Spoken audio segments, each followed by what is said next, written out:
मुल्क इस वक्त माशी लिहाज से इस्तेहकाम की तरफ जा रहा है। सरमायाकारों को कारोबार करने के लिए आसानियां फराहम की जाएं। वज़ीर आज़म इमरान खान ने हिदायत कर दी। इस्लामाबाद में होने वाले इजलास में सरमायाकारी और कारोबार में पेश रुकावटों को दूर करने से मुतालिक जायजा लिया गया।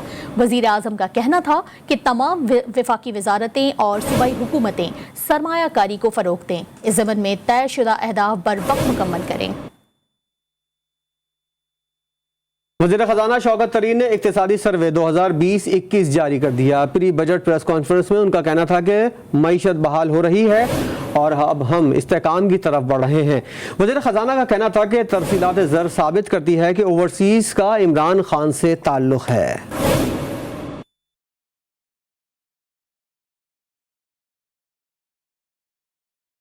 हुकूमत ने बड़ी ही एक पॉलिसी जिसको आप कहते हैं कोविड की प्रूडेंट पॉलिसी, उसको टैकल करने की जो इम्पैक्ट था उसको ज़ायल किया। इस साल में आपने देखा फरवरी मार्च में फिर से जिसको कोविड 3 कहते हैं वो फिर से उसने सर उठाया और हमारा ख्याल था वो काफ़ी ख़तरनाक हो सकता था। अल्लाह का शुक्र है कि वो भी अभी इस वक्त कंट्रोल में आ गया है। 20-21 का जो साल गुजरा है ये इसकी शुरुआत उस वक्त हुई जबकि कोविड का पूरा जोर चल रहा था। इकॉनमी ने रिकवरी करना शुरू कर दी। जुलाई के बीच में जून में जो पिछला साल में जो बजट हुआ तो उसके बीच में हुकूमत ने खुद कहा कि शायद हमारी ग्रोथ जो है वो 2.1% होगी, लेकिन हमारी जो एक्सपोर्ट्स ने अच्छी ग्रोथ दिखाई, लेकिन रेमिटेंसेस ने बहुत ही अच्छी ग्रोथ दिखाई और वो इस चीज को साबित करती है कि ओवरसीज पाकिस्तानी जो हैं उनका एक स्पेशल रिलेशनशिप है इमरान खान साहब। ये इस वक्त कोई 29% से ग्रो कर रही है। ये मेरे ख्याल में रिकॉर्ड है। इस रेमिटेंसेस को तो अल्लाह ताला ने एक किस्म से हमारे लिए फरिश्ता बना के भेज दिया, बिकॉज हमारे लिए इस वक्त फॉरेन एक्सचेंज के लिए ये बहुत जरूरी था। तो उससे हमारा ये हुआ करंट अकाउंट जो है वो सरप्लस चल रहा है। पिछले कोई 10 महीनों से फॉरेन एक्सचेंज जो रिजर्व्स हैं स्टेट बैंक के जो 7 बिलियन पे चले गए थे 2018-19 में, अब वो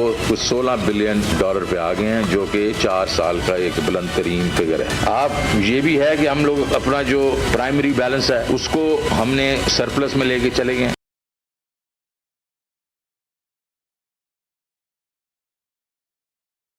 पीटीआई हुकूमत का तीसरा बजट आने को है। क्या इस दफा बजट अवाम दोस्त होगा? गरीब आवाम को कितना रिलीफ मिलेगा? आवाम ने हुकूमत से क्या तवक्कुआत लगा रखी हैं? जानते हैं आवाम की ज़बानी। जी बिल्कुल, 2021-22 का जो बजट आने वाला है वो कैसा होगा? हुकूमत पीटीआई की हुकूमत का ये तीसरा बजट है और ये जो तीसरा बजट आने वाला है ये कितना अवाम दोस्त बजट साबित होगा? अवाम की जो तवक्कुआत है उस पर ये कितने हद तक पूरा उतर सकता है और इस हवाले से अवाम ने क्या उम्मीदें लगाई हुई है, इसी हवाले से आज हम जो अवाम है उनकी तवक्कुआत जानते हैं। आए मेरे साथ।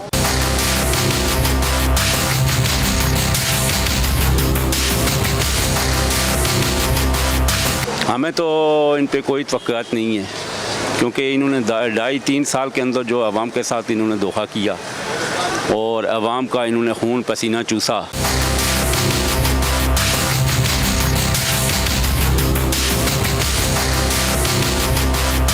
जी बिल्कुल, गरीब आवाम जो महंगाई से सताए हुए हैं, दो जो बजट गुजरे हैं उनसे तो इनको कोई रिलीफ नहीं मिल सका है। तो ये जो तीसरा बजट आने वाला है आवाम जो है उम्मीद भी रख रही है, लेकिन इनको कोई उम्मीद नहीं है कि ये जो बजट आएगा ये आवाम दोस्त हो सकता है। जी वफाकी वज़ीर इत्तलात सिंध नासिर हुसैन शाह कहते हैं रवां साल माली साल के वाजिबात सिंध को अदा किए जाएँ। सिंध के 87 बिलियन रुपए वफाक पर वाजिबुल अदा हैं। इस्लामाबाद प्रेस कॉन्फ्रेंस के दौरान उनका कहना था कि वफाकी हुकूमत की गलत पॉलिसियों को आवाम ने मुस्तरद कर दिया है। कराची के स्पोर्ट्स गुड के ताजिरों का कहना है कि पिछले बजट में इंपोर्ट आइटम पर ज्यादा टैक्स लगाया गया था। हुकूमत से अपील है कि इस बजट में कम टैक्स लगाया जाए। ताजिरों को आने वाले बजट से क्या उम्मीदें वाबस्ता हैं ये जानेंगे मोहसिन मेहदी जो इस वक्त एक ताजिर के साथ मौजूद है। जी मोहसिन। जी हाँ बिल्कुल, जैसा कि आप सब जानते हैं कि कल बजट अनाउंस किया जाएगा। तमाम तर शोबे-जात से ताल्लुक़ रखने वाले लोगों को ये उम्मीद है कि कम से कम या तो कीमतें होंगी या ज़्यादा से ज़्यादा रिलीफ मिलेगा। तो इस वक्त हम खेलों की एक दुकान में मौजूद हैं और यहाँ पे जो है एक ताजिर, उनसे जानते हैं कि स्पोर्ट्स गुड के हवाले से उनको क्या उम्मीदें हैं। सर बताइएगा, कैसा देखते हैं कि कल जो आने वाला बजट है उसको आप कैसा देखते हैं कि स्पोर्ट्स गुड पर कमी होगी या आपको लगता है कि रेट बढ़ेंगे? जिस तरह गवर्नमेंट दूसरी चीज़ों पे तवज्जो दे रही है एक्सपोर्ट के हवाले से और गारमेंट्स के हवाले से, इसी तरह अगर मस्बत सरगर्मियाँ ये चाहते हैं कि उसमें इजाफा हो और स्पोर्ट्स में जो है ना, ये अगर इम्पोर्टेड आइटम में ड्यूटी कम कर देते हैं, स्पोर्ट्स को लग्जरी कैटेगरी से हटा के जो है ना नेसेसरी कैटेगरी में डाल देते हैं कि ये नीडेड चीज़ें हैं, तो फिर हमें उम्मीद है कि हमारी स्पोर्ट्स की सब सामान की चीज़ें कम होंगी और उससे जो है ना स्पोर्ट्स में इजाफा भी होगा खेलों में, क्योंकि कोविड की वजह से बहुत सी सरगर्मियाँ, इंडोर सरगर्मियाँ बिल्कुल बंद हैं। बिल्कुल, कोविड में हमने देखा कि तमाम ही खेल मुतासिर हुए और उनका यही कहना है कि अगर हुकूमत एक खेलों को लग्जरी में डाला हुआ है जो कि इम्पोर्ट होने वाले आइटम्स हैं, अगर उन पर टैक्स ड्यूटी कम कर दी जाए तो फिर ये आम लोग जो हैं इन अशिया को अच्छे से ख़रीद सकेंगे और कम रेट पर ख़रीद कर मैदान आबाद कर सकेंगे। जी। लाहौर में ससुरालियों ने जुल्म की इंतहा कर दी। 25 साला स्टीफन बीवी को मनाने गया तो ससुरालियों ने पेट्रोल डालकर जला दिया। मकतूल पर पेट्रोल डालने वाली सास और बीवी के चचा के खिलाफ मुकदमा दर्ज कर लिया गया है। असल मामला क्या है, जान लेते हैं अपने नुमाइंदे वकार शौकत से। वकार, बताइएगा। आज बिल्कुल जो है वो लाहौर में जो है वो एक अफसोसनाक वाकया पेश आया है कि ससुरालियों ने जुल्म की इंतहा करते हुए बीवी को मनाने के लिए जाने वाले 25 साल स्टीफन को जो है वो आग से जलाकर, पेट्रोल से रखकर जलाकर जान से मार दिया। पुलिस की जानिब से जो है वो मुकदमा दर्ज कर लिया गया है। मुकदमा मकतूल स्टीफन के वालिद की मुतय्यद में दर्ज किया गया है थाना भगवानपुरा में। जबकि मुकदमे में ये बताया गया है कि 2 हफ्ते कबल अरूज जो कि स्टीफन की बीवी थी, वो लड़कर अपने जो है वो घर पर गई माँ बाप के, तो स्टीफन उसे मनाने के लिए गया और वहाँ पर जो है वो मूली तलक कलामी के बाद जो है वो ससुरालियों ने जो है वो पेट्रोल छिड़क कर स्टीफन को जो है वो जला। कत्ल की वजूहात क्या थी, वकार शौकत अपडेट कर रहे थे, आपका शुक्रिया। खबर देंगे कोयटा से, जहां के एक निजी मनशियात बहाली सेंटर में दाखिल नौजवान मुबैना तशद्दुद से हलाक हो गया। लवाहिकीन का इल्जाम है कि इंतजामिया ने नौजवान को तशद्दुद और जलाकर मार डाला। बात करेंगे GTV की नुमाइंदा बुशरा कमर हमारे साथ मौजूद हैं। बुशरा, और क्या इत्तलात सामने आई इस वाक़े की? जी, मोहम्मद हसीब नामी नौजवान है जिसे 5 रोज कबल उसके घर वालों ने जो है रिहेबिलिटेशन सेंटर मुंतकिल किया था। नौजवान जो है मंशियात का आदी था, लेकिन जो है मुबैना तौर पर इस नौजवान की रिहेबिलिटेशन सेंटर में जो है वो डेथ हो गई और जब पोस्टमार्टम के लिए इसको सिविल अस्पताल कोयटा मुंतकिल किया गया तो वहाँ जो है पोस्टमार्टम से बात सामने आई कि इस नौजवान को जो है बुरी तरह से तशद्दुद का निशाना बनाया गया है, इसे जलाया गया है, साथ ही साथ इसके हाथ और पाँव जो है वो भी रस्सियों से बांध कर रखे गए हैं। जब नौजवान की हालत खराब हुई थी तो उस वक्त जो है रिहेबिलिटेशन के मालिक ने नौजवान के भाई को और दीगर अहले खाना को फोन शुक्रिया बुशरा अपडेट करने के लिए। ठट्टा की KDA नहर में रिक्शा गिर गया। हादसे में 5 अफराद डूब गए। एक खातून और मर्द की लाश को निकाल लिया गया, जबकि दीगर 3 लापता अफराद की तलाश जारी है। कोहाट में पाकिस्तान तहरीक इंसाफ के मेंबर सूबाई असम्बली ज़ियाउल्लाह बंगश की वालदा पर शर्त पसंद खातून का हमला। MPA की वालदा शदीद जख्मी हो गई। वाक़ई की CCTV GTV न्यूज़ को मौसूल हो गई है। मुल्ज़िमा राहतुल ऐन ने MPA ज़ियाउल्लाह बंगश से ज़ाती रंजिश पर उनकी वालदा के मुंह पर गर्म चाय फेंकने के बाद तशद्दुद किया। जख्मी खातून को अस्पताल मुंतकिल कर दिया गया है, जबकि पुलिस ने मुल्ज़िमा को गिरफ्तार करके मुकदमा दर्ज कर लिया है। वज़ीर आला पंजाब के मामन खुसूसी फिरदौस आशिक आवान का कहना है कि निजी चैनल के टॉक शो में कादिर मंदोखेल से बहस का सिर्फ एक रुख दिखाया जा रहा है। ट्विटर पर जारी बयान में उन्होंने कहा कि कादिर मंदोखेल ने गलीज़ ज़बान इस्तेमाल की थी, जिसे वीडियो का हिस्सा ना बनाकर एक तरफा प्रोपेगेंडा किया जा रहा है।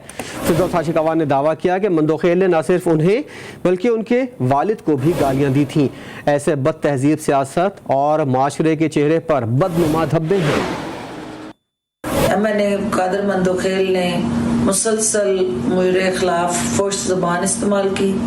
वक्फे के दौरान मुझे और मेरे वालिद साहब को नंगी और गलीज़ गालियाँ दी और जिस तरह से मेरे मरहूम वालिद के हवाले से इसने नाजेबा कलामात अदा किए और मंदोखेल की इस बदकलामी और बदज़बानी की वजह से मुझे अपने सेल्फ डिफेंस में ये इंतहाई कदम उठाना पड़ा। अपने कानूनी माहिरीन के साथ मुशावरत के बाद ये फैसला करूंगी कि मुझे 62-63 के तहत मंदोखेल के खिलाफ ना सिर्फ वुमेन हरासमेंट बल्कि डेफमेशन के केस के हवाले से भी अपनी तरजीहात तय करनी।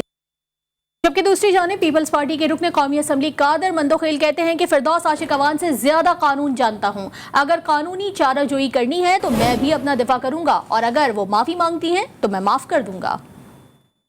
अगर इनको अपनी इन सारी अरकात के ऊपर पेशमानी है और वो माजरत करती है तो मैं उसको सबके दिल से कबूल करने को तैयार हूँ। और अगर उनका ख्याल है कि वो कानूनी चार्ज करेगी तो मुझे उससे पहले आता है कानूनी कार्रवाई। ब्रेक के बाद आपको बताएं कि FIA commercial bank circle Karachi के अफसरान के खिलाफ एंटी मनी लॉन्ड्रिंग और क्रिमिनल एक्ट के तहत मुकदमात के इंदराज की सिफारिश कर दी गई। मुकदमात के इंदराज की सिफारिश मुबैना तौर पर 40 लाख रुपए रिश्वत की इंक्वायरी रिपोर्ट में की गई। इसी मामले पर बात करेंगे। नुमाइंदा खुसूसी जावेद असगर चौधरी हमारे साथ मौजूद हैं। जावेद असगर, और क्या क्या सिफारिशात की गई हैं इस मामले में? ये 2 मुकदमात में inspector Farid, sub inspector Mohammad Ali, constable Sikandar Shahzad खिलाफ दर्ज किए जाने की सिफारिश की गई और क्रिमिनल एंटी मनी एक्ट के तहत मुकदमा इंदराज की सवारी इंक्वायरी रिपोर्ट में शामिल है। तफसीली तहकीकात के बाद मामले में दीगर अफसरान का रोल का भी तयन किया जाएगा। अफसर ने मुलजिम जावेद मबू की तहरीरी शिकायत पर असिस्टेंट डायरेक्टर सिराज पावर को सरकारी अफसर मुकर्रर किया गया था। तहरीरी शिकायत के मुताबिक 6 मिलियन रुपए मुहैया रिश्वत तलब, जबकि 4 मिलियन रुपए मुहैया तौर पर अदा किए गए। कमर्शियल बैंक सर्कल 3 ने जुलाई 2020 में जावेद मबू को हवाला होने के इल्जाम में गिरफ्तार किया था। डायरेक्टर FIA जोन के 1 के नाम फरवरी 2021 में मुलजिम की तहरीरी शिकायत पर इंक्वायरी ऑर्डर की गई, जबकि इससे कबल कायम डिप्टी डायरेक्टर ख्वाजा ने भी जनवरी 2021 में इंक्वायरी के लिए डायरेक्टर से इजाजत तलब की थी। क्रिमिनल अफसरान ने मुझसे GID से इंक्वायरी कराने के लिए मुजाज हुकाम से दरखास्त की थी। ये कहना है इंस्पेक्टर फरीद का।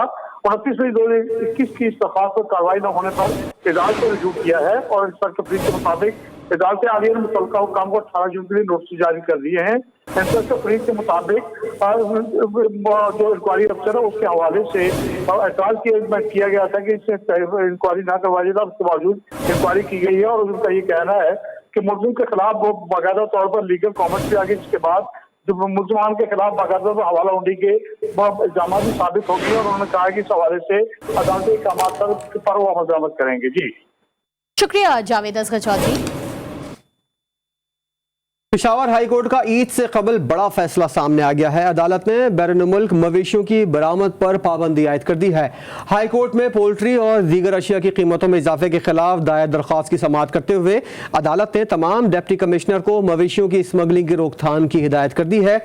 Chief justice Peshawar high court का कहना था कि ईद कुर्बान से कबल मवेशियों की स्मगलिंग से जानवरों की कीमत इतनी बढ़ जाती है कि सुन्नत इब्राहिमी की अदायगी तक मुश्किल हो जाती है। ऐसे इक़दाम किए जाएं कि ईद पर गरीब भी कुर्बानी का फरीजा अंजाम दे सके।